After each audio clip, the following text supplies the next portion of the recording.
دوستو، سوال یہ ہے جب 313 مسلمان صرف 2 گھوڑوں اور چند تلواروں کے ساتھ 1000 کے لشکر کے سامنے کھڑے ہوئے تو کیا ہوا؟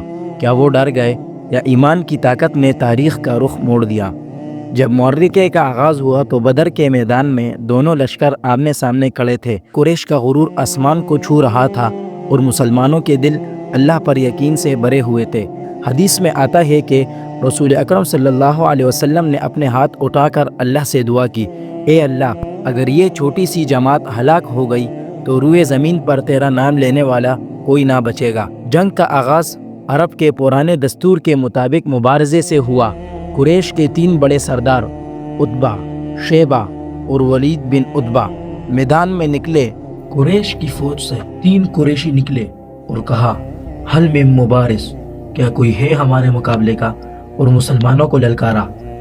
اسی دوران مسلمانوں کی فوج سے 3 انصاری صحابہ نکلے، لیکن قریش کے ان 3 سرداروں نے انہیں ٹھکرا دیا اور کہا، ہمارے مقابلے کے بندے بھیجو۔ یہ کیا ہے؟ بڑے ہی غرور سے کہا۔ پھر اس کے بعد 3 صحابہ اور نکلے۔ حضرت علی جوان مرد مجاہد تھے، حضرت حمزہ رضی اللہ تعالیٰ عنہ اور عبیدہ بن حارثہ۔ جب اصل لڑائی شروع ہوئی، دونوں لشکر آپس میں ٹکرا گئے، تلواریں بجنے لگیں، نیزے چلنے لگے، ہر طرف شور کا عالم تھا اور صحابہ بہت ہی بہادری سے لڑ رہے تھے۔ اور اسی دوران اللہ کی مدد نازل ہوئی، جس کا ذکر قرآن مجید کی سورۃ الانفال میں ہوا ہے۔ قرآن کہتا ہے، جب تمہارے رب نے فرشتوں کو بھیجا کہ میں تمہاری مدد کے لیے ہوں، بس تم ثابت قدم رہو۔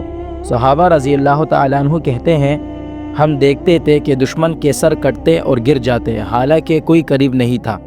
یہ فرشتے تھے جو اللہ کی مدد سے لڑ رہے تھے۔ اسی دوران ایک گھڑ سوار بہت ہی تیزی سے دشمنوں کے بیچوں بیچ گھسے، جس کا نام حضرت مقداد رضی اللہ تعالیٰ عنہ تھا۔ حضرت سعد بن معاذ رضی اللہ تعالیٰ عنہ نے قریش کے کئی سرداروں کو مار گرایا، اور سب سے بڑی خبر، ابو جہل اسلام کا سب سے بڑا دشمن مارا گیا۔ عبداللہ بن مسعود رضی اللہ تعالیٰ عنہ اس کے اوپر کھڑے ہوئے اور کہا، الحمدللہ، اللہ نے تمہیں ذلیل کر دیا۔ ابو جہل نے کہا کہ میرا سر تھوڑا اوپر کر کے کاٹنا کہ میری گردن لمبی نظر آئے۔ اس وقت بھی ابو جہل کے اندر اتنا غرور و تکبر تھا۔ دوستو، بدر کا میدان ختم ہو گیا، تلواریں نیام میں چلی گئی، مگر ایمان کی جنگ آج بھی جاری ہے۔ تب 313 تھے، آج کروڑوں ہے، لیکن سوال وہی ہے، کیا ہم میں وہی یقین، وہی سچائی باقی ہے؟ یاد رکھو، اللہ کی مدد انہی کے لیے آتی ہے جو ایمان پر ڈٹ جاتے ہیں، چاہے ساری دنیا ان کے خلاف کیوں نہ ہو۔